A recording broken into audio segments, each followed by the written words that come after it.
Have you ever wondered why millions of former Christians are turning toward spirituality or atheism? This video isn't just about losing faith, it's about the inner struggle, the search for truth, and the journey toward personal freedom. If you've ever questioned what you were taught, or felt there might be more beyond tradition, then this video is for you. Welcome to Curious Axis, the channel where bold questions meet honest exploration. In today's thought-provoking video, we dive into a growing movement. Why are ex-Christians turning to spirituality or atheism? This isn't just about religion, it's about freedom, identity, and the courage to question. If you value open-minded conversations that challenge what you've always believed, you're in the right place. Don't forget to subscribe, like, and share this video with others on their own journey. In America, most people inherit religion as part of their family tradition. From a young age, they are taught to go to church, read the Bible, and say certain prayers. But often, this faith is shaped more by the environment and cultural expectations than by personal conviction. A child is born without any belief system. It is the people around them, parents, relatives, teachers, who define who God is, what religion to follow, and what life is supposed to mean. In many American families, Christianity isn't just a religion. It's a cultural identity. Attending church on Sundays, celebrating Christmas, and claiming to believe in God become normal parts of life, even if there's no deep, emotional, or spiritual connection. As people grow older, many begin to question this inherited faith. Some young adults realize that their beliefs were never truly their own, but rather adopted from their surroundings. They begin to ask themselves, do I really believe in God? Or did I just go along with it because that's what my parents expected? These questions spark an internal struggle. For some, the questions remain silent. For others, they become too loud to ignore. And that's often the beginning of a personal journey, one that leads a person to re-examine everything they once believed. This moment can be confusing, even painful. But it's also the first step toward something more honest, a faith rediscovered, a new spiritual path, or a life based on reason and human values.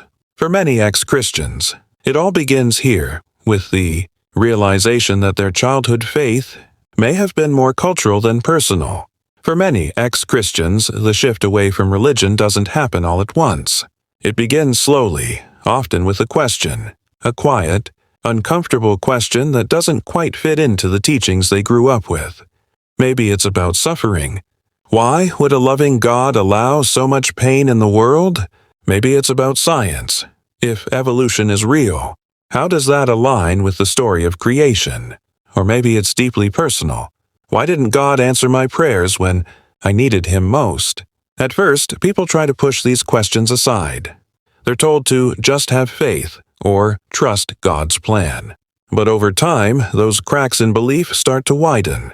The more someone thinks critically, reads, or learns about the world, the harder it becomes to hold on to inherited answers that no longer satisfy the mind or the heart. Some begin exploring other perspectives, philosophy, psychology, history, or even other religions. They discover that much of what they believed may have been based more on tradition than truth. They find contradictions in Scripture, problematic interpretations, or church teachings that seem out of step with modern values. And then comes the realization, maybe their doubts aren't signs of weakness. Maybe they're signs of growth. For many, this stage is filled with guilt, fear, or even isolation. It's hard to question something that once gave you meaning. But those who move through this phase often describe it as liberating. They feel more honest, more awake.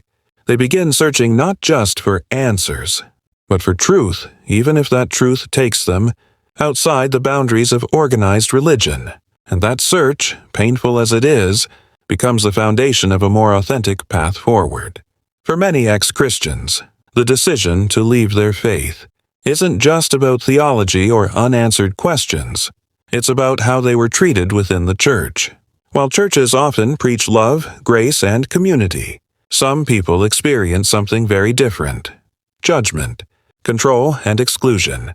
Many former believers describe feeling like they had to fit into a strict mold to be accepted. If you questioned doctrine, explored other beliefs, or expressed a different identity, such as being LGBTQ+, doubting the Bible, or living outside traditional gender roles, you could quickly find yourself on the outside. Some were shamed for asking honest questions or pressured to conform to rules that didn't make sense in their everyday lives. Then there's the issue of hypocrisy. People often witnessed church leaders preaching compassion while acting with cruelty, preaching purity while covering up abuse, or preaching generosity while hoarding wealth. This gap between words and actions shook their faith, not in God necessarily, but in the institution that claimed to represent Him. For others, the church felt more like a system of control than a space of spiritual freedom. Rules were enforced more than relationships were nurtured. People were taught to obey rather than to think, and questioning leadership was seen as rebellion, not reflection. Over time, the emotional toll builds. What began as spiritual discomfort turns into disillusionment. Many leave not because they want to reject God, but because they can no longer stay in a space that feels unsafe, unloving, or dishonest. In the end, it's not just doctrine that drives people away, it's experience. For those who felt judged instead of accepted, silenced instead of heard, the church becomes a place of pain rather than peace, and walking away becomes an act of self-preservation, and sometimes spiritual survival. The journey away from Christianity often reaches a defining moment, a turning point. For some, it's a personal crisis. For others, it feels like a spiritual awakening. Either way, it marks the moment when faith begins to unravel, and a deeper search for meaning begins. A personal crisis can shake the very core of belief. The death of a loved one, a serious illness, divorce, or betrayal, these life-altering experiences often lead people to ask, where is God in all this? When prayers go unanswered or the comfort of faith feels hollow, people begin to feel abandoned by the very system they were taught would never fail them. On the other hand, a turning point doesn't always come from pain. Sometimes, it's a slow awakening, an expanding awareness that the world is bigger, more diverse and more mysterious than what they were taught. Exposure to different cultures, reading new philosophies, or having deep conversations with people of other beliefs can open the mind in ways that traditional religion didn't prepare them for. This turning point isn't just about rejecting something. It's about discovering something new. It's the moment when someone says, maybe there's more to truth than what I was raised to believe. And with that realization, the need for certainty begins to fade, replaced by a hunger for honesty, experience, and personal growth. Often, this stage is both painful and beautiful. There's grief for what's being lost, but also excitement for what lies ahead. Whether triggered by suffering or by curiosity, this moment of awakening pushes people toward a more personal, sometimes uncharted path. For many ex-Christians, this is where real spiritual exploration begins, not in the pews, but in the questions that life forces them to face. For many ex-Christians, leaving organized religion doesn't mean giving up on a connection to something greater. In fact, it often opens the door to a deeper, more personal kind of spirituality, one that isn't tied to dogma, rituals, or institutional rules. Instead of turning away from all belief, some choose to redefine it. Spirituality, for these individuals, becomes a path of exploration rather than obedience. They no longer feel the need to fit their faith into a box. Instead of focusing on doctrines, they focus on experiences, moments of peace, wonder, and connection. For some, this is found in nature. For others, it's in meditation, art, silence, or service to others. One of the biggest appeals of spirituality is freedom. There's no single right way to be spiritual. There are no gatekeepers or rigid rules. This flexibility allows people to heal from past religious trauma, ask hard questions without fear, and follow a path that aligns with their inner truth. They may still believe in God or a higher power, but it's often a belief that is felt rather than defined. It's a quiet presence, a sense of energy or love that flows through life. Some even find inspiration in other traditions, Buddhism, mysticism, indigenous practices, or simply a personal sense of sacredness in everyday life. Spirituality, for these people, becomes a way of reclaiming their soul outside the boundaries of religion. It's less about believing the right things and more about living with intention, compassion, and awareness. In a society where institutional trust is declining, choosing spirituality over religion is not about rebellion. It's about authenticity. It's a return to the heart, where the sacred is not imposed but discovered. For some ex-Christians, the journey doesn't stop at spiritual openness. It continues into atheism. But atheism, for many, isn't about anger or denial. It's about clarity. It's about choosing to live a life rooted in reason, ethics, and human connection, without needing a divine authority to define right and wrong.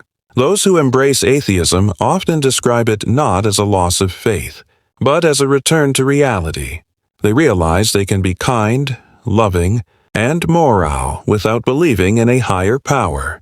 They begin to see meaning not as something handed down from heaven, but as something created through human relationships, compassion, creativity, and responsibility. For them, life becomes even more precious. If there is no afterlife, then every moment matters more. Every act of kindness, every connection, every experience is deeply sacred, because it may be the only one.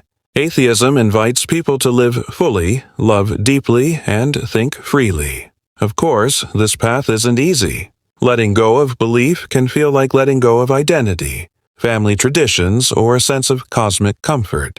But in that space, many find a new kind of peace, one that's grounded, honest, and liberating. Atheism isn't the absence of meaning. It's the freedom to define it for yourself.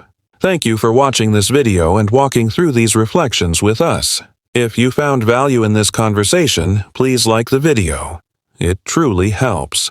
And if you'd like more thoughtful content about faith, freedom, and the human spirit, don't forget to subscribe to our channel.